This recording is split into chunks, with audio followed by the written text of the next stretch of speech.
A armadilha da equipe fiel.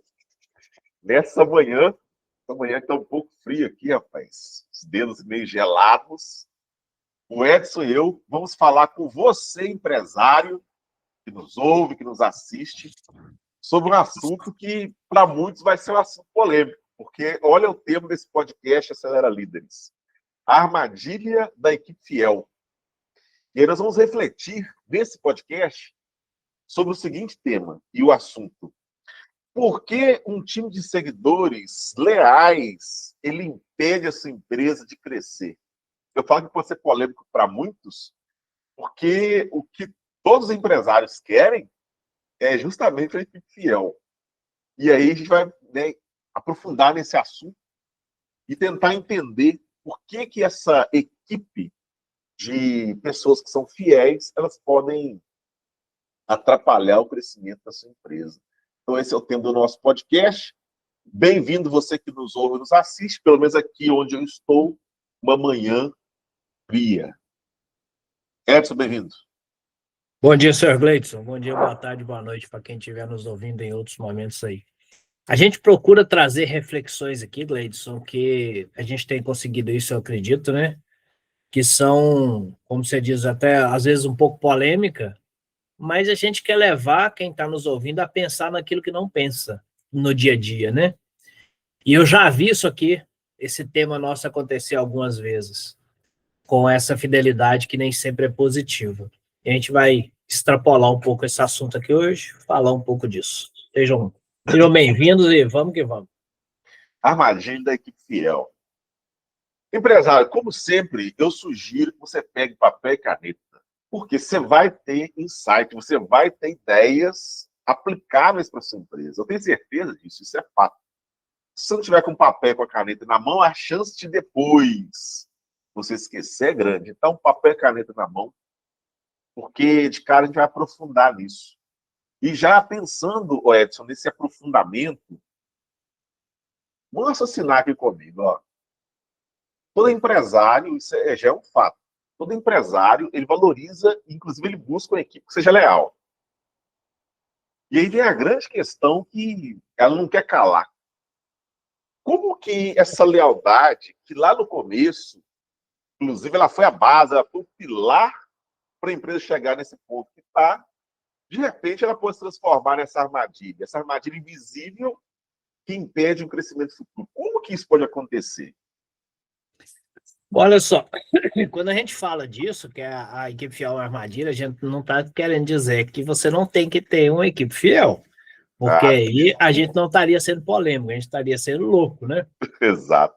Porque todo mundo, não só empresário, mas na vida, você procura pessoas fiéis, né? Porque faz parte da conexão que você gera, da segurança que você tem, da certeza da continuidade de projetos, uma série de coisas. Então, ter uma equipe fiel é fundamental. Todo empresário valoriza isso. Vamos falar da vida não, mas vamos focar no empresário nesse momento. Ele valoriza isso. Pessoas que são promovidas nas empresas são as pessoas mais fiéis. Se ela não for fiel, ela não vai ser promovida, né? Então, ok, vamos deixar esse ponto aqui. A gente continua buscando e valorizando pessoas fiéis. Equipe fiel. O que a gente quer trazer com esse tema aqui, Gleidson, é o que pode dar errado na equipe fiel, que eu preciso tratar, que eu preciso pensar antes que dê errado. Ou que dê o mínimo possível, que nem tudo dá certo, né? Mas que a gente possa minimizar o impacto desses erros. É aí que a gente precisa pensar. Quando a empresa é muito pequena, vamos pegar a empresa que está nascendo, que está com pouco tempo de vida, onde o empresário é o grande líder e é o cara que tem ali o contato com todo mundo, até porque se todo mundo nem é muita gente numa empresa pequena, isso vai normalmente gerando aquela conexão e aquela fidelidade. Isso é altamente positivo. A empresa vai crescendo. À medida que a empresa vai crescendo, é que essa equipe fiel pode se tornar um problema. E aí a gente pode ter aí algumas abordagens em relação a isso. A primeira delas é o fato dessa equipe ela ser tão fiel, mas tão fiel, que ela se torna submissa. Aí isso é um problema. Mas como assim? Peraí, meu liderado, ele está falando que não pode ser submisso? A palavra submissa, às vezes, ela é um pouco pesada, biblicamente ela tem um outro sentido, mas quando a gente fala em submisso, a gente pensa no lado pejorativo, e aqui eu quero trazer esse lado pejorativo. Então, a grande armadilha, uma das grandes armadilhas da equipe fiel, é quando essa equipe continua sendo submissa. Isso quer dizer o quê? Ela não faz por si só. A empresa cresceu, essas pessoas que estavam ali, elas se tornaram gerentes de área, com a intenção de que elas sejam líderes de equipe, mas elas não tomam decisões, elas não realizam, elas não têm ideias.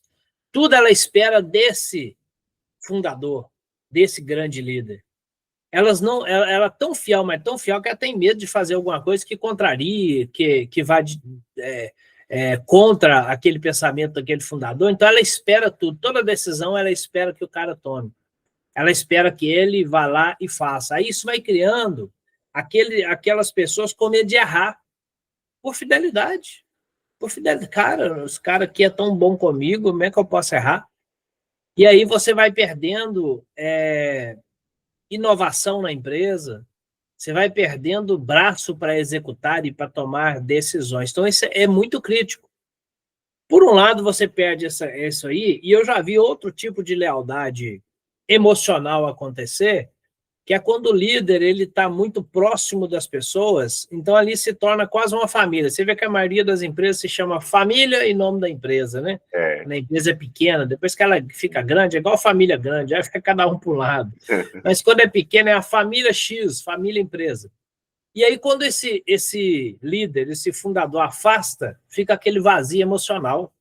As pessoas começam a achar, mas eu resolvia tudo com ele, agora tem que resolver com esse rapaz aqui, que colocaram aqui para chefiar a minha área, e aí ela continua querendo ser leal à figura daquela pessoa e não à empresa ou ao projeto da empresa.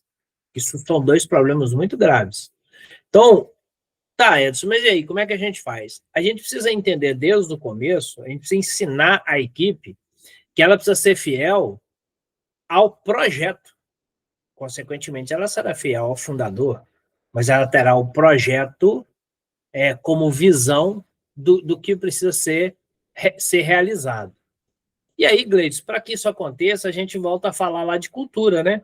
Por quê? Porque esse negócio, então, ele precisa ter uma formatação cultural, precisa ter a sua missão para que as pessoas possam ser fiéis a essa missão. As empresas centenárias, bicentenárias, e aí vai, elas são empresas que conseguiram trazer as pessoas para a fidelidade à missão, porque o fundador já morreu, talvez o filho do fundador já morreu, o neto já morreu, a empresa já é gerida por pessoas que nem da família mais, mas ela vai ali pela missão. Então, o grande desafio desse empresário, desse fundador, com essa equipe fiel, a gente tem uma referência, cara, a gente tem um exemplo que basta olhar para ele para a gente seguir. E a gente fazer isso na empresa, aliás, fazer tudo na vida, mas vamos focar na empresa aqui. Se você olhar para Jesus, Jesus tinha centenas de seguidores. Às vezes a gente acha que Jesus tinha 12, né? Jesus tinha centenas de seguidores. Mas, desses seguidores, ele escolheu 12 para ser apóstolo. O que eu quero dizer com isso? Você está misturando religião? Estou misturando cristianismo, estou misturando missão, propósito, mas eu estou querendo te explicar o seguinte: quando você tem seguidores, assim como eram os discípulos, que significa seguidor, significa aprendiz. Então, aquele que está com você nesse momento, ele está precisando aprender mesmo. Então, ele segue as suas ideias, segue as suas orientações, espera você falar o que tem que fazer. Assim eram os discípulos. A partir de dado momento em que Jesus falou assim, cara, vocês já estão prontos, vocês agora são apóstolos. Mas quantos? Todos? Não, só 12. Por quê? Porque só 12 estava pronto. Apóstolo é o quê? Quer dizer mensageiro. Aquele que faz por si. Ele já não precisa mais esperar que o outro decida para ele, porque ele já sabe como fazer.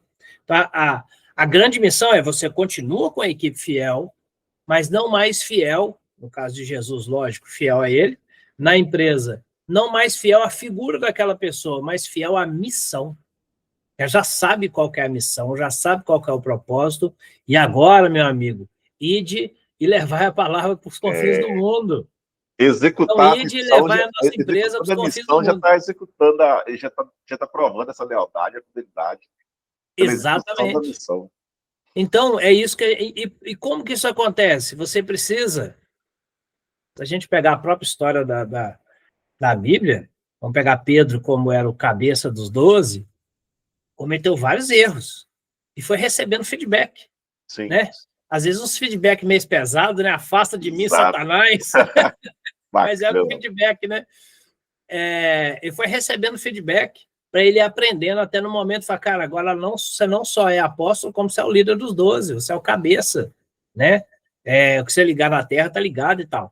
Então é isso que o empresário precisa, formar pessoas para que elas se tornem apóstolos, para que elas se tornem mensageiros, para que elas se tornem aquele que leva a palavra da empresa para todos os outros. Então, se você conectar essa fidelidade somente à pessoa, isso é um grande problema. A empresa precisa preparar as pessoas para que elas sejam fiéis à missão daquele negócio. Não sei se eu respondi a sua pergunta. E isso se faz através da cultura, lógico. Está falando de missão, né? Não sei se eu respondi a sua pergunta, mas é isso. Foi bacana você ter trazido essa analogia, que fez todo sentido, e ao trazê-la, você despertou em mim uma outra, que é a questão do filho. Quando um pai, uma mãe, ele tem um filho bem criado, então até certa idade, na adolescência, por ali, depois início da juventude, para os meninos, quando está completando 18 anos, eles já começam a tomar algumas decisões que muitas vezes são até diferentes das decisões do pai ou da mãe.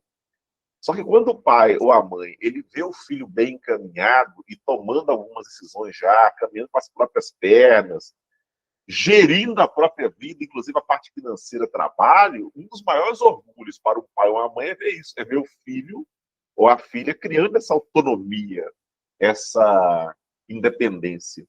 Ao contrário, acredito eu que um grande desespero para um pai e para uma mãe é ver o filho lá com 30, 40 anos dentro de casa e meio que ali dependente do pai e da mãe, perguntando tudo para ele ainda. Né? Você falou agora, deixa eu só conectar um assunto que é interessante. Esse final de semana, minha esposa até comentou comigo, né, falando, a gente quer, ela leu isso em algum lugar, não sei, ela trouxe essa reflexão para a gente pensar. A gente quer filhos autônomos, a gente quer filhos independentes, para que eles se deem bem na vida, porque uma hora a gente vai e eles vão ficar aí. Mas quando eles são pequenos, a gente quer super proteger, não quer deixar sair sozinho, não pode andar de bicicleta porque vai cair, não pode jogar bola porque vai machucar o pé. Uma incoerência muito grande, né? Exato. Quer dizer, para que eu prepare meu filho, eu preciso deixar ele arrancar a tampa do dedo do futebol, jogando descalço no chão. Eu preciso deixar ele cair de bicicleta, não vou empurrar, não vou nada, vou tomar todo cuidado, mas vai acontecer. Eu preciso que, desde o começo, ele comece a correr pequenos riscos, que é sair sozinho, ir para tal lugar, andar no meio do trânsito, sei lá. E aí você vai formar um adulto realmente independente, autônomo. Nas empresas é a mesma coisa, Gleides. O líder que não deixa o colaborador, o líder dele, o gerente dele, tomar nenhuma decisão porque vai estar errado. Tudo que ele toma, não, faz assim. Não, faz assim. Não, assim vai ser mais, assim vai ser melhor. Quando esse empresário não pode estar ali, a empresa não funciona. E o que ele diz? A minha empresa não funciona sozinha, eu tenho que fazer tudo. Sim, você não preparou pessoas autônomas. Para que as pessoas sejam autônomas e independentes, elas precisam passar pelo processo de tomar decisões e de errar. Sim. E uma outra coisa que você me fez lembrar são essas pessoas que são fiéis, com esse viés negativo, em reuniões. Às vezes, por causa da fidelidade, o gerente, o líder, ele deixa o empresário tomar uma decisão ruim, talvez de um investimento, talvez de uma expansão, de um afastamento de alguém. Ele deixa o empresário tomar uma decisão que não é uma boa decisão para aquele momento.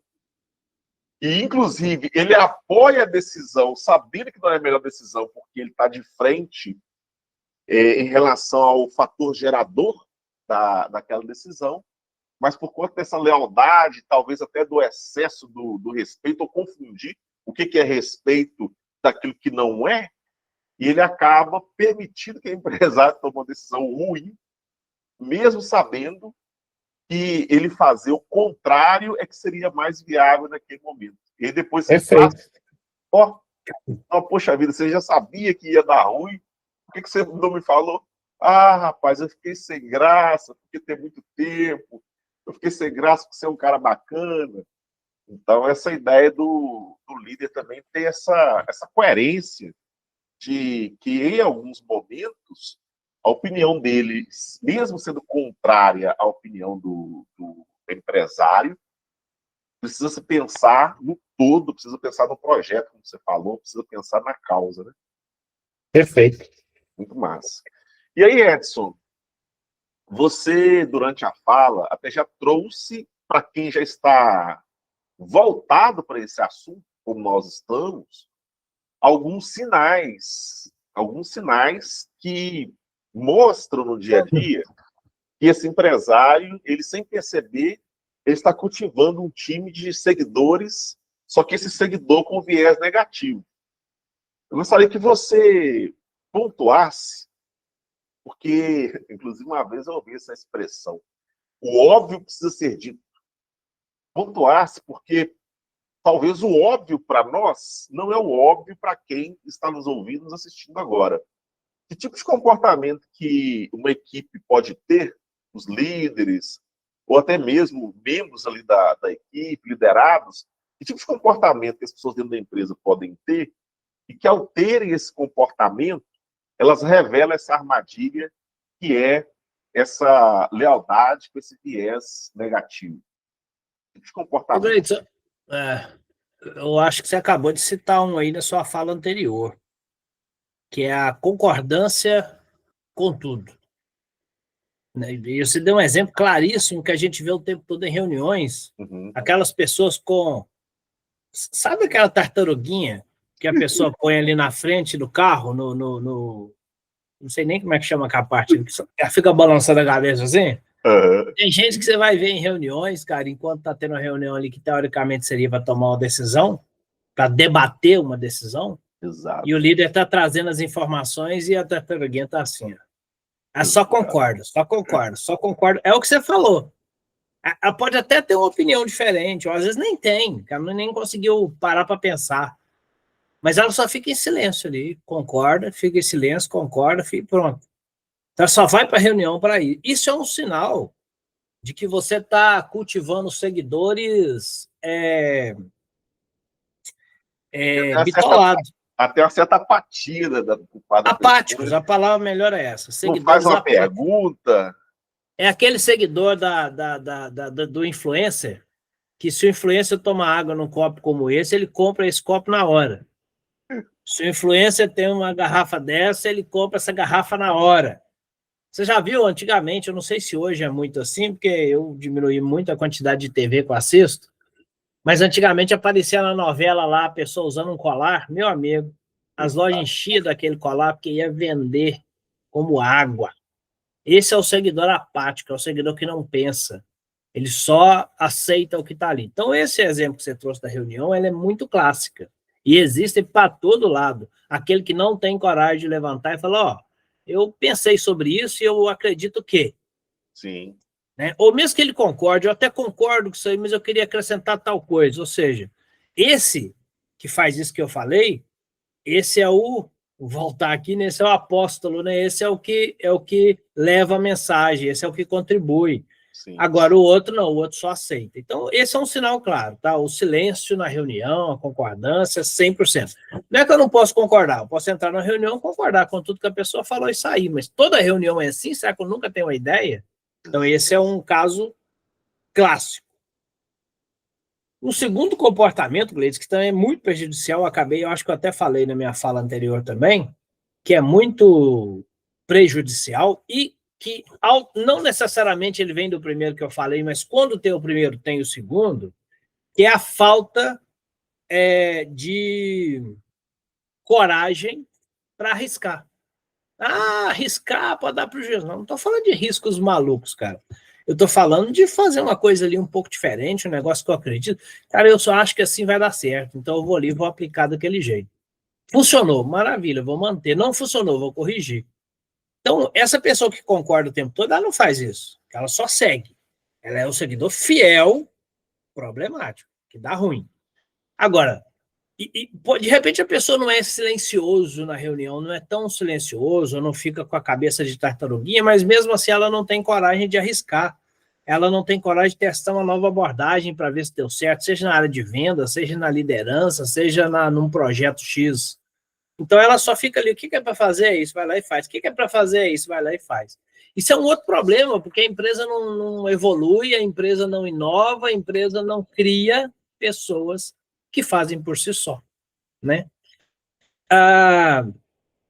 Um terceiro elemento que é muito perigoso, e aí, cara, isso aqui tem demais nas empresas também, são colaboradores, líderes, inclusive, gerentes de área, vou sempre usar esse nome para diferenciar, mas pessoas que estão nessa posição de liderança, que são exclusivamente focados em tarefa e não em resultado.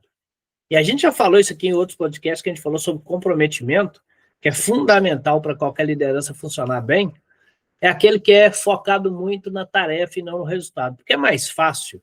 Se você falou assim, ó, você tem que ir lá hoje vender para 20 clientes. Você vai depois apresentar o relatório, você vai falar que ligou para 20 clientes.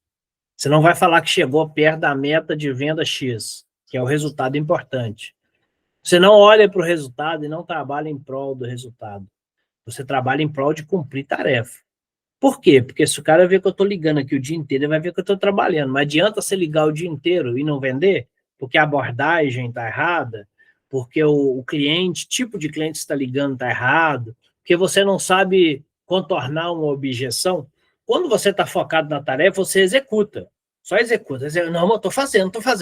Quando você está focado no objetivo, no resultado, você questiona-se. Olha a importância de pensar. Por isso que o seguidor é aquele que pega e faz o que mandou fazer. Vou ligar, papapá.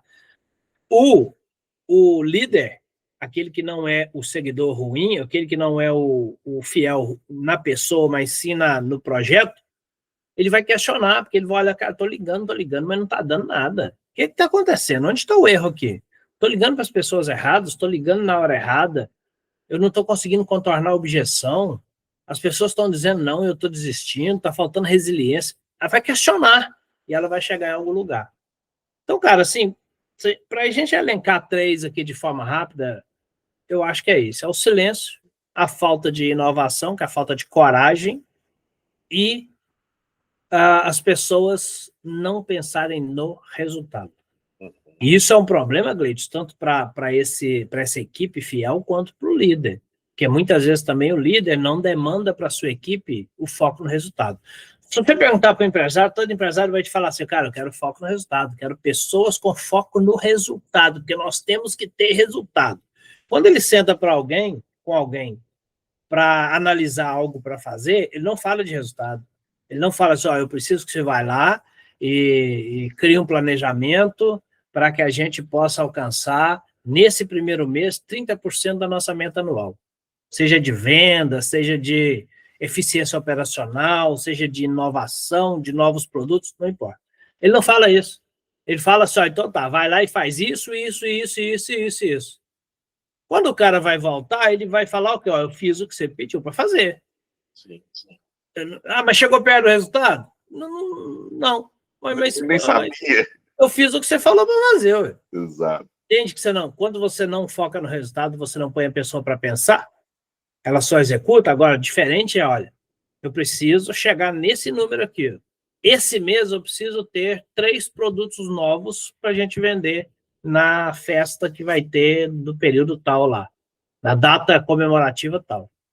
Cara, o que ele vai fazer, as tarefas que ele vai ter que fazer, isso é uma questão dele. Né? Você quer o resultado, lógico, dentro dos valores, dentro da ética que a empresa prega. Mas se você demanda tarefa, vai lá, liga para o fulano, pergunta quanto é isso, se for tanto, compra 10, se for tanto, compra 20, vê que dia que chega e me comunica. Isso é só tarefa, as pessoas não pensam, elas só vai lá e executa. Então, é importante você ir treinando, lógico que você não faz isso da noite para o dia, você ir treinando as pessoas para que elas pensem, para que elas tirem o foco da tarefa e coloquem o foco no resultado. E a gente criou aqui uma escadinha, tá? O silêncio, a falta de coragem, o foco na tarefa, que são 3 coisas ruins, e que um leva ao outro. Então, se você começar a agir no primeiro, você constrói o segundo. Por quê? Se você ensina as pessoas a te questionar nas reuniões, ela já está criando um tipo de inovação, já está pensando diferente e tal. Isso leva ela a pensar no resultado muito mais do que na tarefa. Então, além do problema, a solução tem a mesma escadinha. Ô, Edson, essa escada que você ressaltou foi muito oportuna. E à medida que você estava elencando, veio aqui na minha cabeça um outro comportamento, cara, que ele é muito sutil e até importante que o empresário ou anote ou comece a observar dentro da empresa. Esse comportamento ele acaba minando a atuação e, dependendo, acaba até contaminando o ambiente da empresa, no sentido de qualidade. Ô, Gleidson, de qual comportamento que você está falando que você lembrou? É aquela pessoa que ela já está na empresa há muito tempo, ela é muito antiga dentro da empresa, mas ela não é muito de evoluir.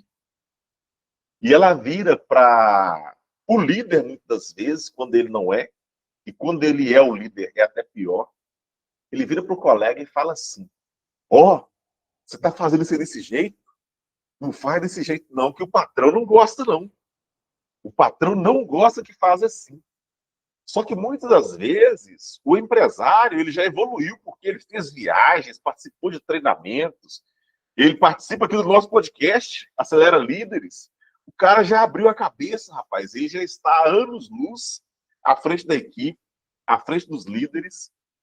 Inclusive, aquilo que ele não gostava antes, agora é o contrário. Ele já deu a refinada e é assim que tem que fazer. Mas essa pessoa, porque ela não se atualiza, ela começa a contaminar outras. Fala, não, mas ele não gosta que faz assim. Então, é muito sutil. E é importante que você, empresário, preste atenção nisso, porque as chances são que se houver alguém usando o seu nome como quem não gosta que faça daquela forma, o progresso, o crescimento da sua empresa também, ele vai ser comprometido por esse tipo de comportamento de pessoas que são leais, talvez estão tendo as melhores das intenções, mas o comportamento ele não é adequado para o momento da empresa. Perfeito, perfeito. E aí, Edson, já que nós falamos aqui, você elencou a escada de comportamentos que muito provavelmente eles podem atrapalhar esse progresso da empresa, esse crescimento. O que você acha de a gente falar um pouco agora sobre uma atitude bem assim objetiva, uma atitude que se o empresário tiver, se ele fizer essa mudança de postura, ele já vai provocar nas pessoas dentro da empresa essa transformação desses seguidores que são fiéis e até positivo, mas agora transformar esse comportamento de fidelidade em donos de área de fato, em líderes de fato, mas sem perder a essência, porque às vezes o empresário pode dar um tranco muito forte e a pessoa fala assim, então quer dizer que para ele fidelidade, lealdade não tem nada a ver? Então agora vocês vão ver como é que eu vou fazer. Não. Como que o empresário faz para que ele gere mudança nas pessoas que estão tendo esse tipo de comportamento, mas sem dar aquela conotação que ele despreza a lealdade, a fidelidade? Qual que é a ação que o empresário pode fazer de forma prática, na sua visão e experiência, para converter essas pessoas em donos de área, de fato? Gleidson, pegar algumas figuras importantes do mundo empresarial aqui, como Steve Jobs, Bill Gates, Peter Drucker. Vou ficar com esses por enquanto. Se você pegar a biografia, algumas biografias dessas pessoas, e você ler do ponto de vista do herói, ou seja, você só vê ali os grandes feitos dessas pessoas, você, na sua pequenez, olha para aquilo e fala, cara, eu nunca vou fazer o que esse cara fez, eu não chego nem perto dele. Por quê? Porque o cara é perfeito, olha aqui. Estou lendo aqui na biografia dele como ele foi corajoso, como ele enfrentou as dificuldades sem pestanejar, ele nunca teve problema, nunca se questionou, automotivado. Mas é um cara perfeito, como é que eu vou? Então eu leio aquilo e acho o máximo. Nossa, que top esse cara. Mas eu automaticamente, meu amigo, me coloco lá embaixo, porque eu sei dos meus problemas, eu sei das minhas dificuldades, eu sei das minhas limitações, eu sei das minhas fraquezas. Só que naquele livro eu não estou lendo nada daquilo. Eu estou comparando, então, toda aquela fortaleza que está no livro com as minhas fraquezas. E aí, cara, eu falo, Deus me livre. Não rola. Aí você pega um outro livro, eu lembrei disso porque eu li recentemente o livro F5, que é um livro sobre a Microsoft, mas, na verdade, sobre o Satya Nadella, que é o atual CEO da Microsoft, né, que assumiu depois do Steve Ballmer, eu acho, né, que é o sócio do Gates, e que ele fez uma revolução na Microsoft. Eu estou lendo o livro dele, ele conta lá, cara, e mostra as dificuldades dele, mostra alguns questionamentos que ele tinha, mostra a importância de ter mostrado as suas vulnerabilidades para pessoas que pudessem ajudá-lo, ele buscar quem o ajudasse a pensar, a construir, a fazer diferente. E aí você lê um livro como esse, você fala, poxa vida, olha só, esse cara, entre aspas aqui, um bosta igual eu mesmo. Ele fez coisas grandes, então eu também consigo fazer coisas grandes. Talvez eu não faça do tamanho dele, mas eu consigo fazer coisas boas também. Então a importância de você ter uma frase, né, muito clara, que é não compare o palco do outro com seus bastidores.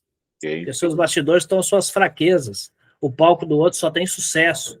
Quando a gente está fazendo uma palestra, quando a gente está dando um curso, a gente não está falando das nossas fraquezas, geralmente está falando do sucesso, de como eu penso legal, como isso aqui é bonito, né? Mas por trás todo mundo tem as suas dificuldades, suas fraquezas. Estou dizendo isso, Gleice, por quê? Para que essa equipe se comporte diferente, é importante que esse empresário, que esse fundador dessa empresa, de você que está nos assistindo aqui agora, você deixe de ser o herói do seu negócio. Sabe aquele cara perfeito? Que resolve tudo, que chega às 6 horas da manhã e vai trabalhar até meia-noite, resolve todos os problemas, joga para mim que eu resolvo, você não consegue, eu consigo, eu consegui porque eu fui atrás, eu pesquisei, A equipe dele olha para ele e fala, cara, eu nunca vou ser assim. Sim. Eu tenho só que seguir esse cara. Porque eu nunca vou trabalhar no volume que ele trabalha, eu nunca vou pensar como ele pensa, eu não tenho esse gás todo, por exemplo. Por quê? Eu estou vendo só a parte heróica dele comparando com a minha fraqueza. Então, esse empresário precisa deixar de ser herói. Quando eu digo que ele precisa deixar de ser herói, não é precisa deixar de resolver as coisas de uma hora para outra, mas ele precisa parar de propagar isso. Dá muito mais resultado ele mostrar como ele foi fraco e a partir da fraqueza ele conseguiu resolver alguma coisa, porque com a humildade dele ele foi buscar informação, ele foi correr atrás de quem ajuda e tal, porque aí o outro olha e fala assim, mas esse cara aí ele é fraco também, mas ele faz as coisas, né? Então eu sou fraco também, eu posso fazer as coisas. Então a primeira coisa é deixar de ser herói, cara. Isso é o primeiro passo. E você vê muito empresário batendo no peito e que eu sou melhor que todo mundo. Aí a equipe, é difícil a equipe evoluir realmente. Quando você começar a fazer isso, pelo simples fato de você começar a narrar, você começa a criar na sua empresa uma sensação diferente, a sensação do eu posso. A sensação de, então quando eu começo a fazer eu erro, é normal que o outro também erra lá. Meu chefão erra, só que ele corrige, né? Então o que eu tenho que fazer também? Corrigir.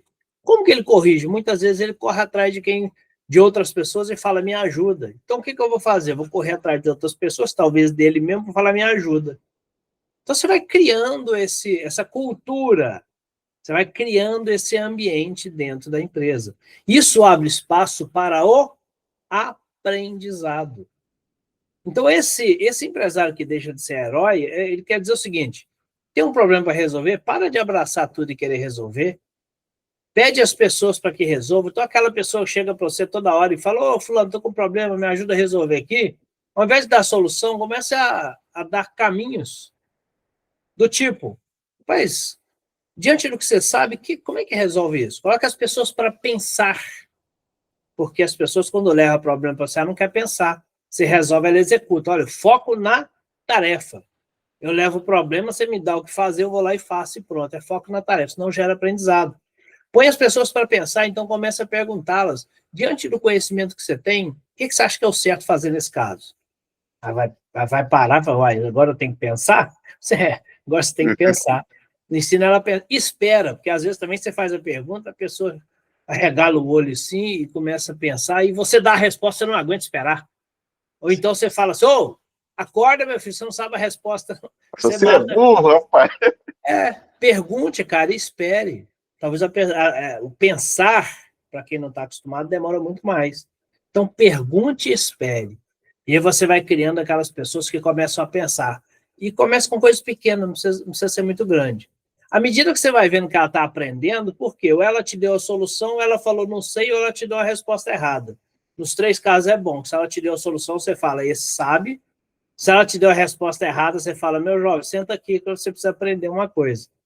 E se ela ficou calada, você vai ter que trabalhar a confiança ou a autoconfiança dessa pessoa, explicando para ela que ela pode errar, que se ela errar, a gente vai consertar junto, e aí ela vai começar a dar opinião. Nos 3 casos é positivo, porque você tirou a pessoa do negativo e pôs ela no positivo.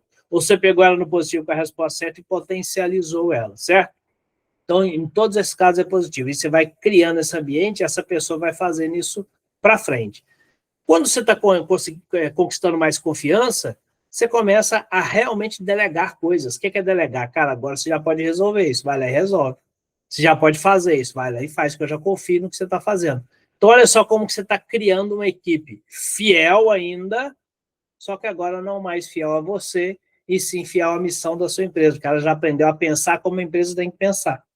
E ela não precisa de você mais para pensar. Então, Gleidson, esse é o caminho para você deixar de ter seguidores passivos ou apáticos, como você disse, para começar a ter seguidores que são realmente mensageiros, né? Pessoas que resolvem as coisas e que se tornam até dono ali daquela pequena parte em que ela... Todo mundo não quer funcionário no cabeça de dono? Exato. Aí, a forma de ter funcionário de cabeça de dono num pequeno pedaço para depois ser um pedaço maior. Empresário, parabéns para você que esteve conosco até esse momento. Podcast Acelera Líderes. Hoje nós estamos falando da armadilha da equipe fiel. Então o Edson já aprofundou bem nesse tema. Eu só lembrei de mais uma experiência de vida, Edson. Compartilhar rapidamente nos instantes finais. Teve uma vez, na época, eu trabalhava no setor de marketing de uma empresa e foi um recorde, porque eu já trabalhava lá antes, mas eu fui contratado como CLT e no intervalo de meia hora eu fui contratado, demitido e recontratado. Eu já digo por quê. Participando da reunião com 2 gerentes, primeiro dia de trabalho, CLT, chega o gestor da empresa, o CEO chega e faz uma única pergunta. Ele nem assentou-se para fazer. Você que é o menino que veio trabalhar com a gente aí? Sou. O que você vem fazer aqui? E eu, bobinho, na época, respondi assim, não, eu vim cuidar do setor de marketing, mexer com catálogo. E o empresário virou para mim e falou assim, olhou dentro dos meus olhos, depois olhou para os gerentes e falou assim, demite esse menino. Ele não sabe o que ele veio fazer na empresa. E já foi saindo. E aí, para encurtar a história, ele volta e fala assim comigo. Você veio para a empresa para mim ficar 90% do meu tempo à toa. Hoje eu fico 80%. Virou as costas e foi embora. Confesso que eu demorei alguns anos para entender aquela expressão. Mas o que ele queria dizer? Eu não quero saber de marketing. Já que você vem para cá, você se vira e resolve. A empresa tem que te dar condições para você fazer o seu trabalho. Então, faça. Perfeito. Isso aí. Então, empresário que nos ouve, nos assiste, eu faço votos que você aplique o conhecimento adquirido. E se você já tinha o conhecimento a respeito do que foi tratado aqui, pegue os insights e aplique, compartilhe esse conhecimento com seus líderes, principalmente, e também com outros empresários, e quando você caminha junto com pessoas que estão no mesmo ritmo, as chances são que você vai obter o resultado que você quer e precisa dentro da sua empresa mais rapidamente. Fácil não, porque mudança de comportamento, mudança de hábito, requer disciplina, requer constância. Porém, é possível, porque se outros fizeram, significa que você e nós também podemos fazer. Edson, obrigado, parabéns aí pela condução dessa estrutura. Achei muito bacana a escada que você apresentou ali, entre outros assuntos. Parabéns por isso, por compartilhar sua experiência conosco nesse podcast. Falou, Mr. Cleiton. Nos vemos na próxima. Convido a todos aí que tenham gostado do conteúdo, que dê aquele likezinho aí para ajudar, né, divulgar o conteúdo, que nos ajuda através daquilo que nós queremos ajudar. E se você viu que algum colega empresário seria interessante ter acesso a esse conteúdo, por favor, compartilhe também e nos vemos no próximo conteúdo.